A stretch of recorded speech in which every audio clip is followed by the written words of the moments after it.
The Wheel and the Butterfly. Written by Justice3442 and read by Justice and 3442.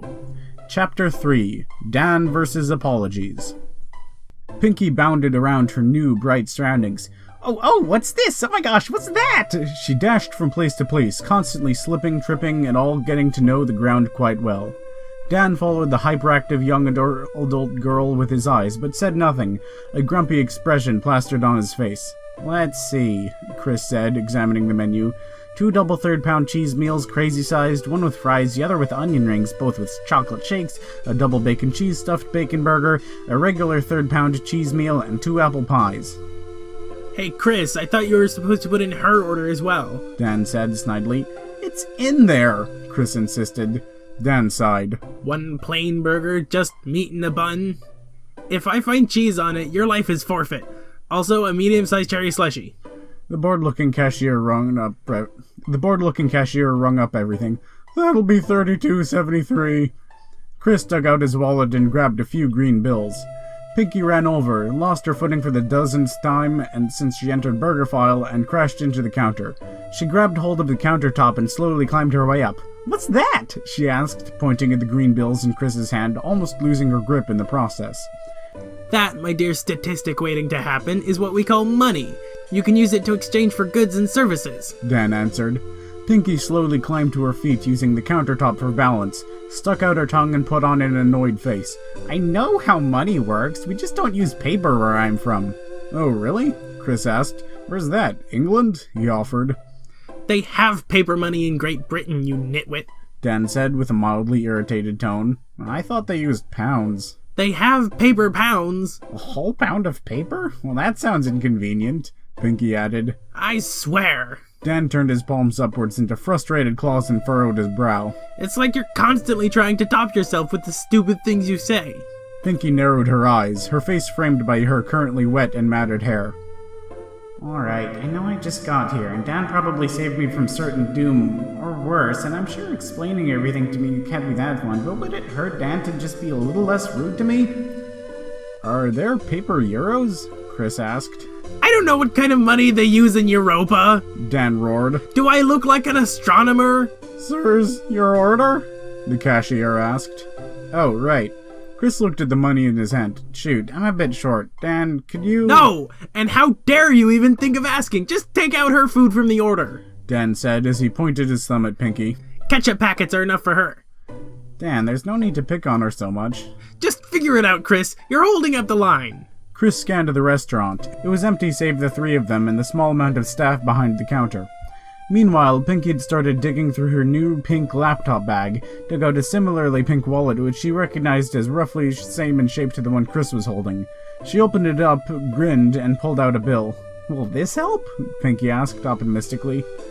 Thanks, Pinky, though that's not quite... That's a $1 bill, you idiot. Captain Feedbags here is short at least $5.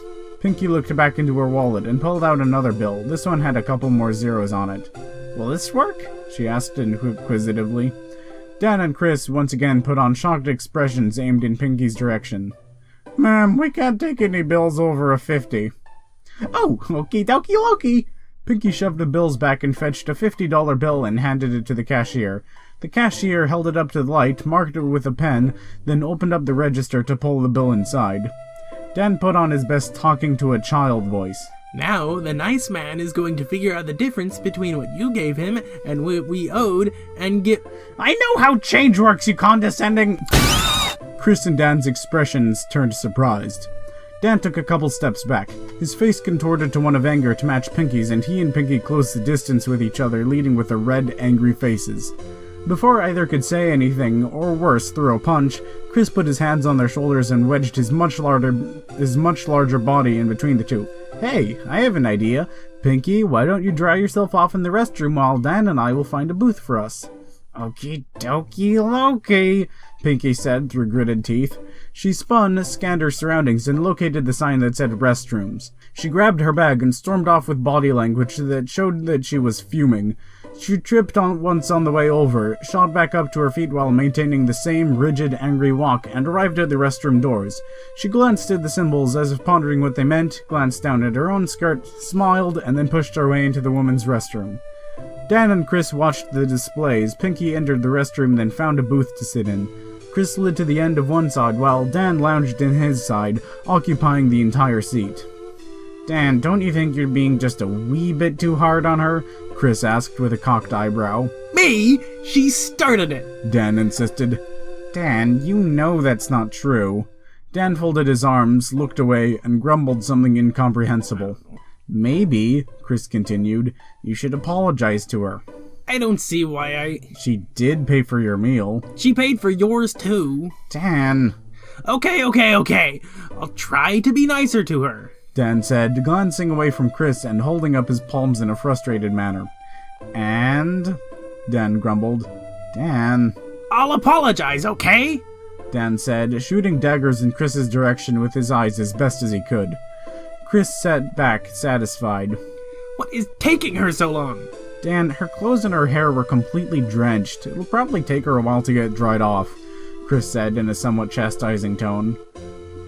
She probably doesn't even know how to use the hand dryers, Dan grumbled. Chris thought about this for a second and realized Dan was very likely right.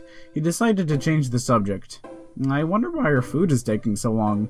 Chris? Dan began, mimicking his friend's tone from a few seconds ago. You ordered enough food to feed a third-world nation. It'll probably take what little staff is here a while to make it all. It's what you get for being such a slovenly pig all the time. Chris sighed and glanced back at the restrooms. It's gonna be a long night.